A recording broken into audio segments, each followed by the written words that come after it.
আজ আমাকে পাত্রপক্ষ দেখতে আসবে। আমি তো মহা খুশি। আয়নার সামনে বসে সাজুগুজু করছি। এই নিয়ে 11টা বিয়ে ভেঙেছে, 12টা চলে। তাই আর যেভাবেই হোক আমাকে সুন্দর লাগতেই হবে। নীল রঙের একটা শাড়ি পরেছি। আয়নায় নিজেকে ভালো করে দেখে নিচ্ছি। চুলের ভাঁজ ঠিক করছি, ঠোঁটে হালকা লিপস্টিক। মনে মনে ভাবছি, আজ সব ঠিকঠাক হলে আমার জীবন সুন্দর পথে যাবে। ঠিক তখনই মা রুমে ঢুকলো। সায়রা, কই রে তুই? আমি মুখে হাসি টেনে বললাম, দেখো তো মা, কেমন লাগছে আমাকে। মা আমাকে পা থেকে মাথা পর্যন্ত ভালো করে দেখলো, ভুরু কুঁচকে বলল, এসব কি, এত সেজেগুজে আছিস কেন?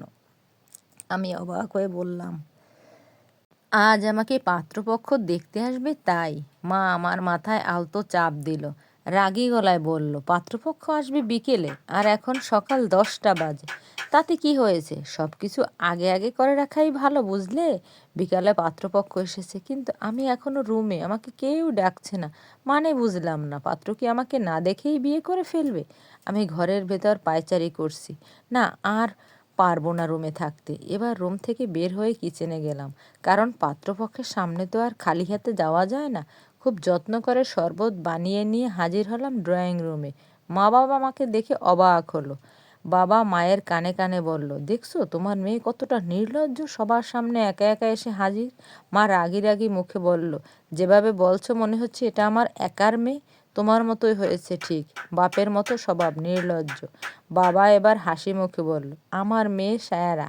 আমি সবাইকে চোখ তুলে দেখে নিলাম, ছেলের বাবা মা বোন আরও 2জন ছেলে, কিন্তু কোনটা যে পাত্র সেটা বুঝতে পারছি না। তখন একটা ছেলের দিকে চোখ গেল, বেশ হ্যান্ডসাম, পরনে সাদা শার্ট। আমি তো প্রথমে দেখাতেই ক্রাশ খেয়ে গেলাম। আমি শরবতের গ্লাসগুলো টেবিলের উপর রাখলাম। আমি এবার সবার উদ্দেশ্যে সালাম দিলাম। পাত্রের মা বলল, বসো মা। আমি মা বাবার পাশে গিয়ে বসলাম।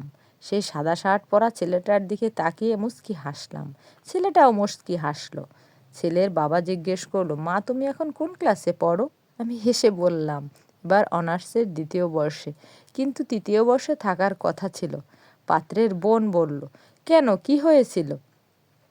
আমি দুঃখ ভরা মন নিয়ে বললাম, আমি বইলেন না, জীবনটাই আমার বেদনা। কত মানুষে কত নকল করে পরীক্ষায় পাশ করে, কিন্তু আমার কপালটাই খারাপ, বুঝলেন? এইচএসসি পরীক্ষা দেওয়ার সময় ভাবলাম একটু নকল করি, কিন্তু ভাগ্যক্রমে ধরা পড়ে যাই। সেই কারণেই আমাকে পরীক্ষার হল থেকে বের করে দেয়। পরে ফেল করি। পাত্রপক্ষ একজন আরেকজনের দিকে চাওয়াচাওয়ি করছে। বাবা মা আমার দিকে রাগী দৃষ্টিতে তাকালো। মা এবার হেসে বলল, আমার মেয়ের কিন্তু পড়াশোনা ভালো, এসএসসিতে A+ পেয়েছে।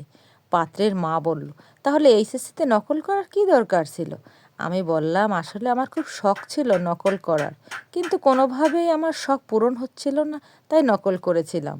সাদা শার্ট পরা ছেলেটা বলল, সেই এক্সপিরিয়েন্সটা তো আপনি এমনি ক্লাস টেস্ট পরীক্ষায় করতে পারতেন, শুধু শুধু কেন বাঁশ খেতে গেলেন?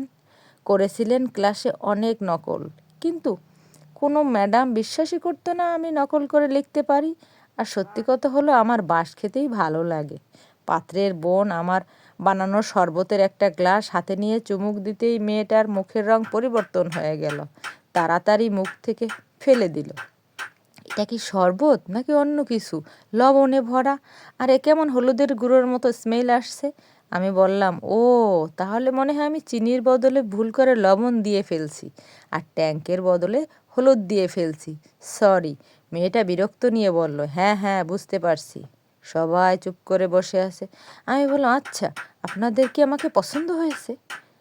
আবারও সবাই একে অপরের দিকে চাওয়াচাওয়ি করতে লাগলো। বাবা আমাকে বলল, দোহাই লাগে মা, আমার মান সম্মান আর নষ্ট করিস না। আমি বাবার দিকে কিছুক্ষণ বোকার মতো তাকিয়ে রইলাম, কিছুই বুঝলাম না আমি কিভাবে মান সম্মান খেলাম। এবার ছেলের বাবা বলল, আমরা এই বিয়েটা দিতে রাজি। বাকি কথাটা শেষ করতে দিল না পাশে বসা স্যুট কোট পরা ছেলেটা। তিনি বলল, আমি মেয়ের সাথে আলাদা করে কথা বলতে চাই।